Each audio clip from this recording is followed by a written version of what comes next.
स्वागत करता हूं। हमारी आज पहली मीटिंग हुई है। हमारे 33 कॉरपोरेटर्स जो चुनकर आए हैं, उन सभी को आज एक दूसरे से मुलाकात करने के लिए, एक दूसरे को समझने के लिए यहाँ पर बुलाया गया था। बहुत बड़ी जिम्मेदारी औरंगाबाद शहर की आवाम ने एमआईएम पार्टी के ऊपर थोपी है। हम शहरवासियों का तहे दिल से शुक्रिया अदा करते हैं कि जिस यकीन और जिस भरोसे के साथ पूरे महाराष्ट्र के अंदर सबसे ज़्यादा सीटें एमआईएम को आई है, वो औरंगाबाद शहर के अंदर आई है। तो हम अपनी औरंगाबाद की आवाम के एहसानमंद है कि उन्होंने हमारे ऊपर इतना भरोसा जताया। साथ ही साथ महाराष्ट्र के अंदर 125 सीटें हम हासिल किए हैं। कई सारे शहरों के अंदर हम दूसरे मुकाम पर है, यानी कि लीडर ऑफ अपोजिशन जो रहेगा, विपक्ष का जो रोल रहेगा, वो एमआईएम पार्टी निभाएगी। 33 कॉरपोरेटर्स में से महज 3 कॉरपोरेटर्स हमारे ऐसे हैं जो पहले की बॉडी के अंदर रह चुके हैं, यानी कि उन्हें महानगर पालिका के फंक्शनिंग का एक्सपीरियंस है। और बाकी 30 जो कॉरपोरेटर्स है वो पहली मर्तबा महानगर पालिका के अंदर जा रहे हैं। अब इतनी बड़ी तादाद जब पहली मर्तबा महानगर पालिका के अंदर जा रहे हैं, तो वहाँ का भी एक सिस्टम होता है काम करने का। वहाँ का प्रोसीजर्स क्या होते हैं, काम किस तरीके से किया जाए। लोगों के बीच में आप जा रहे हैं, तो लोगों के बीच में जाकर लोगों की आपके ताल्लुक़ से क्या उम्मीदें हैं, इस बारे में ये पूरा आज के दिन चर्चा की गई। कॉरपोरेटर्स के ज़रिए सुझाव लिया गया।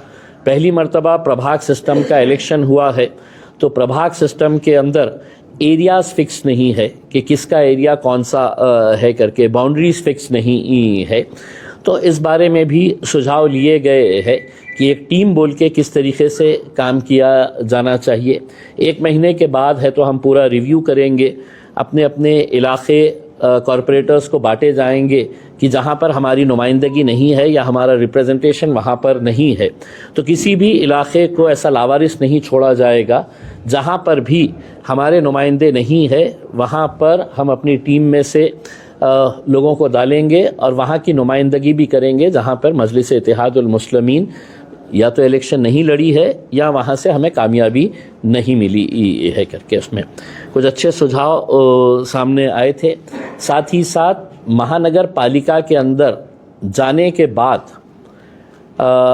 हमारे पास आज के दिन जो 33 कॉरपोरेटर्स है, उसमें से 16 कॉरपोरेटर्स जो है वो जेंट्स है, पुरुष, और 17 कॉरपोरेटर्स जो है वो लेडीज़ है।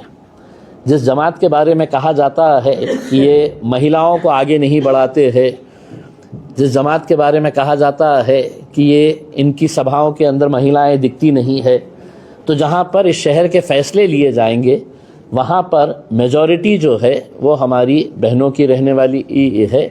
और यकीनन इस बात की हमें खुशी है।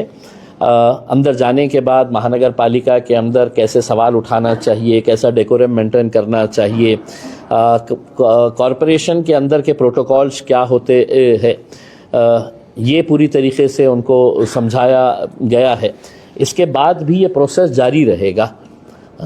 ये प्रोसेस इसलिए जारी रहेगा कि अंदर हम एक इफ़ेक्टिव अपोजिशन का रोल अदा करना चाहते हैं, एक प्रभावशाली विपक्ष का रोल हम अदा करना चाहते हैं। और हमें यकीन है कि हमारे पूरी जो बॉडीज़ है, 33 हमारे कॉरपोरेटर्स है, वो इस जिम्मेदारी को बखूबी निभाएंगे। अब ये है कि महानगर पालिका के अंदर महापौर का ड्रॉ कब होगा, उप महापौर कब बनेगा, हमारा गट नेता कौन होगा, ये सब पार्टी अपने तौर के ऊपर फैसला करेगी करके। लेकिन हमने आपके ज़रिए आज एक पैगाम तमाम राजनीतिक पार्टियों को देना चाहते हैं कि इलेक्शन ख़त्म हो चुका है। आपने हमारे ऊपर जो भी इल्ज़ामात, जो भी कीचड़ फेंकने का काम किए थे, या हमने आपके ख़िलाफ़ जो भी बातें किए थे, अब उसको सब दरकिनार कर दीजिएगा। इलेक्शन हो गए हैं, नतीजे आ गए हैं, सब सामने आ चुका है। अब इस शहर के विकास के लिए, शहर को बढ़ाने के लिए हम क्या फ़ैसले कर सकते हैं, अच्छा हमारा एजेंडा क्या हो सकता है, जो सभी राजनीतिक पार्टी मिलकर बैठ के इसके ऊपर फैसला करना चाहिए। इलेक्शन से पहले हमने 2 मुद्दे उठाए थे, हमने शहर भर में होर्डिंग्स भी लगाए थे कि अगर हम सत्ता में आते हैं तो 2 चीज़ें हम करेंगे करके। एक तो ये था कि पानी के ताल्लुक से था कि जितने दिन हमें पानी मिलेगा टैक्स उतना ही महानगर पालिका ले। लेकिन अब जो जानकारी मिल रही है कि पानी हम बहुत जल्द मिलना शुरू होगा, जो 8 दिन का था उसका टर्म कम होने वाला है। और दूसरा हमने एक जो प्रस्ताव रखा था, और हमारी जितने भी महानगर पालिका का जो क्षेत्र है वो पूरे महानगर पालिका के क्षेत्र में से देसी दारू की दुकानें हम वहाँ से शिफ्ट करके देसी दारू की दुकानें महानगर पालिका के क्षेत्र से बाहर हटाया जाए। शहर के अंदर कोई भी देसी दारू की दुकान नहीं रहना चाहिए।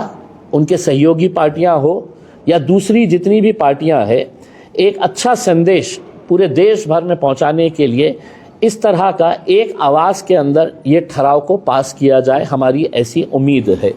हमने जब पहली मर्तबा ये होर्डिंग लगाए थे तो हमको ये बताया गया था कि कायदे और कानून के अंदर ये बैठता नहीं है करके। हमने पूरी तरीके से समझ के ले लिए है, महानगर पालिका की जनरल बॉडी के अंदर ये पावर होता है कि शहर के अंदर हम क्या करना चाहिए, क्या नहीं चाहिए, इसका इख्तियार जो है वो जनरल बॉडी, क्योंकि पूरी शहर की नुमाइंदगी जो है ये 115 कॉरपोरेटर्स जो है वो करते हैं, ये पूरे शहर को रिप्रेजेंट करते हैं इसमें।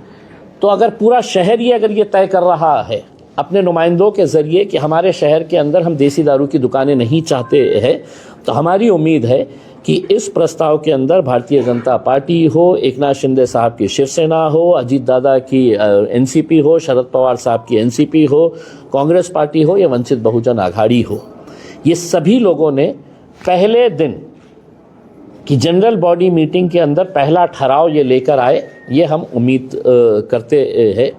दूसरे हमारे और भी जो मुद्दे है कि सड़क, पानी, बिजली, ड्रेनेज, ये तो होता ही है।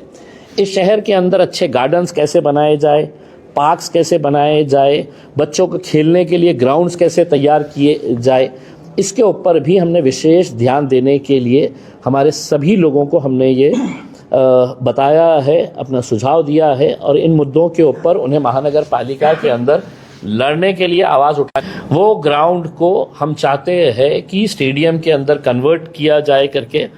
इतना आसान नहीं है, लेकिन अब चूंकि बॉडी आई है और महानगर पालिका के अंदर एक अच्छे आयुक्त बैठे हुए हैं जो स्पोर्ट्स को बढ़ावा देना चाहते हैं, श्रीकांत साहब, तो हमारी उम्मीद है कि उन्होंने अपने इस टेनियर के अंदर ये एक ऐतिहासिक काम करके जाए, ताकि लोग हैं तो ज़िंदगी भर उनको याद रखे कि गिरनी के मैदान के ऊपर जो ग्राउंड बना है वो श्रीकांत साहब ने यहाँ पर बना कर गए हैं। तो ये हम उम्मीद करते हैं उनके ज़रिए ये काम किया जाएगा करके। जालना रोड से चंपा चौक तक का जो मामला है वो क्यों अटका पड़ा हुआ है, ये भी है तो हमारे मेंबर्स जो है इसके अंदर आवाज़ उठाएंगे। सबसे ज़्यादा मजलिस को जिन्होंने वोट किया है वो गरीब तबका है। वो गरीब लिए भी ये 33 हमारे जितने भी नुमाइंदे हैं ये पूरी ताकत के साथ खड़े रहेंगे। सेंट्रल गवर्नमेंट का कानून है कि हॉकर जोन बनना चाहिए हर शहर के अंदर।